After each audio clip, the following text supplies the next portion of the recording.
Cricket ஃபேன்ஸுக்கு வணக்கம். ரொம்ப நாளுக்கு அப்புறம் ஆர்சிபியோட கோச் ஆண்டி கிளார் வாயை திறந்திருக்காரு. கேப்டன்சி பத்தி என்ன நினைக்கிறீங்க? விராட் தான் கேப்டனாங்கிற மாதிரி கேட்டப்போ அதுக்கு ஒரு முற்றுப்புள்ளி வச்சிருக்காருன்னு சொல்லி ஆகணும். என்ன சொன்னாரு, என்ன ஏது அப்படிங்கிறத பார்க்கலாம். அதுக்கு முன்னாடி ஃபர்ஸ்ட் டைம் சேனல் வரீங்கன்னா மறக்காம சப்ஸ்கிரைப் பண்ணி சப்போர்ட் பண்ணுங்க. அப்போ அந்த அப்டேட் எல்லாமே எங்களை வந்து சேரும். சரி, வாங்க வீடியோக்குள்ள போவோம். ஸோ ஃபர்ஸ்ட் ஆஃப் ஆல் ஆர்சிபியோட கோச் ஆண்டி கிளார் போன தடவை ஆனாருங்க. ஸோ வந்ததுக்கப்புறம் மிகப்பெரிய மாற்றம் டீமில். போன தடவை ஃபாரின் பவுலர்ஸ் எல்லாமே இந்தியன் பவுலர்ஸ் இருக்கக்கூடிய அந்த ஒரு பேக்கப்பை வச்சுக்கிட்டு ஸோ இந்த மாதிரி நல்ல ஒரு கான்ஃபிடென்ட் கொடுத்து மீதி இருக்கக்கூடிய ரிமைனிங் 7 மேட்சஸ்லாம் மேக்ஸிமம் எல்லாமே ஜெயிச்சு அந்த ஒரு குவாலிஃபயர் கொண்டு போனார். நான் ஆல்ரெடி சொல்லியிருந்தேன், போன வருஷம் ஆண்டி கிளார் பற்றி ஒரு செப்பரேட் வீடியோ போட்டிருப்பேன். சப்போஸ் மிஸ் பண்ணியிருந்தீங்கன்னா செக் பண்ணி பாருங்க. 1 இயருக்கு மேலே இருக்கும் இந்த வீடியோ போஸ்ட் பண்ணி. ஸோ இந்த வீடியோவில் என்ன சொல்லியிருப்பேன் அப்படின்னா, அவரை பொறுத்த வரைக்கும் குறைஞ்சபட்சம் குவாலிஃபயர் எடுத்துகிட்டு போகக்கூடிய ஒரு கோச் தான். இதுக்கு முன்னாடி 2 டைட்டில் அடிச்சு கொடுத்திருக்காரு. மேக்ஸிமம் ஃபைனல் வரைக்கும் கொண்டு போய் நிப்பாட்டியிருக்காரு. அட்லீஸ்ட் செமி ஃபைனல் வரைக்காவது கூப்பிட்டு போய் நிப்பாட்டியிருக்காரு. அவர் கோச் பண்ண எல்லா டீமுமே அப்படித்தான் இருந்திருக்கு. ஆர்சிபியும் கண்டிப்பாக எடுத்துட்டு போவாரு நான் சொல்லியிருந்தேன். அதே மாதிரி குவாலிஃபயர் கொண்டு போய் நிப்பாட்டிட்டாருங்க. ஸோ அவருடைய கோச்சிங் கொஞ்சம் டிஃப்ரெண்டா இருக்கு. இந்த தடவையும் மிக முக்கியமான டிசிஷனை விராட்டோ இல்லை மேனேஜ்மெண்ட்டை சேர்ந்த மற்ற ஆட்களோ, தினேஷ் கார்த்திகோ, ஸோ இந்த மாதிரி நிறைய பேர் எடுக்கிறத தாண்டியும் ஆண்டி கிளார் தான் எடுக்க போறாருங்கிற மாதிரி என்னுடைய ப்ரெடிக்ஷன் இருக்கு. அண்ட் சோசியல் மீடியாலையும் இதை பத்தின டிஸ்கஷன்ஸ் அதிகமாக போயிட்டு இருக்கு. ஓகேவா? ஸோ இதுல ஆண்டி கிளார் ரீசன்ட் டைம்ல பிரஸ் மீட்ல வந்துட்டு சொல்லியிருக்காரு. ஸோ என்ன சொல்லியிருக்காரு அப்படின்னா, ஸோ இன்னைக்கு தான் அந்த நியூஸ் அப்படிங்கிறது வந்துச்சு. ஐ மீன் இன்னைக்கு ஜனவரி 10th முடிஞ்சு 11th. ஸோ 10th தான் அவர் சொல்லியிருக்காரு. 11th காலையில் வந்துட்டு நியூஸ் வந்துருக்கு. என்ன சொல்லியிருக்காரு அப்படின்னா, ஸோ விராட்டுடைய கேப்டன்சி பத்தி என்ன நினைக்கிறீங்க?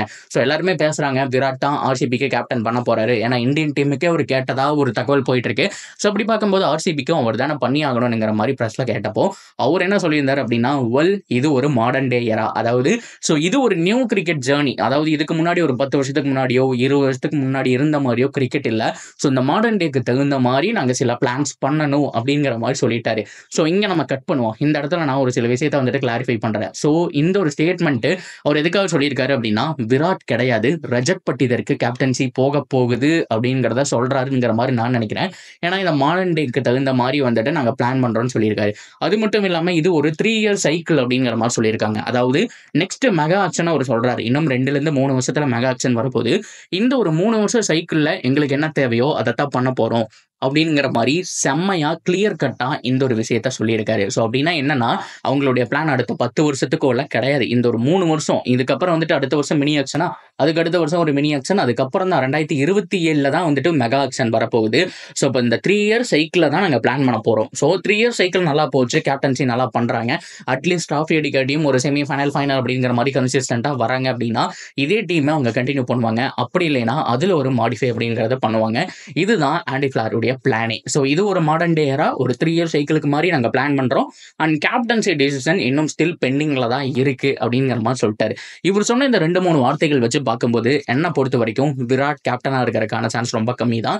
ரஜத் பட்டிதாரை கேப்டனா மாத்துவாங்க. அதுக்கு விராட்டே கூட ஒத்துருக்கலாம். ஏன்னா அப்படின்னா 3 வருஷம் தான் விராட்டும் இருக்க போறாரு. 2027க்கு அப்புறம் அவர் லண்டன் போயிடுவாரு. மறக்கக்கூடாது, இந்தியாவில் இருக்க மாட்டாரு, லண்டன் தான் போக போறேன்னு சொல்லியிருக்காங்க. ஸோ அதே மாதிரி 27ஓட தான் ஒரு ரிட்டையர் ஆகிற சான்ஸ் இருக்கு. ஸோ ஒரு விஷயம் சொல்லியிருந்தாரு T20 கிரிக்கெட்டுக்கு அப்புறம், அதாவது ஒன்ஸ் நான் எல்லா விதமான ஃபார்மேட்லேருந்து ரிட்டையர் ஆகிட்டேன் அப்படின்னா இனிமேல் நீங்கள் நான் பார்க்க முடியாதுங்கிற மாதிரி சொல்லியிருப்பாரு.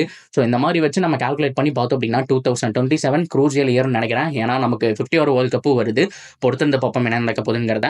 ஸோ ஆர்சிபியும் பக்காவாக அதான் பிளான் பண்ணியிருக்காங்க. ஸோ ரஜத் பட்டிதருக்கு கேப்டன்சி கொடுத்து ஆர்சிபியை குரூம் பண்ண போகிறாங்க அப்படிங்கிற மாதிரி தான் என்னுடைய ஓவரால் ப்ரெடிக்ஷனும் இருக்கு. ஸோ நான் தான் சொல்கிறேன். ஸோ அது மட்டும் இல்லாமல் சோசியல் மீடியாலையும் ஒரு சில கெஸ்ஸஸ் இதை பற்றி தான் போயிட்டு இருக்கு.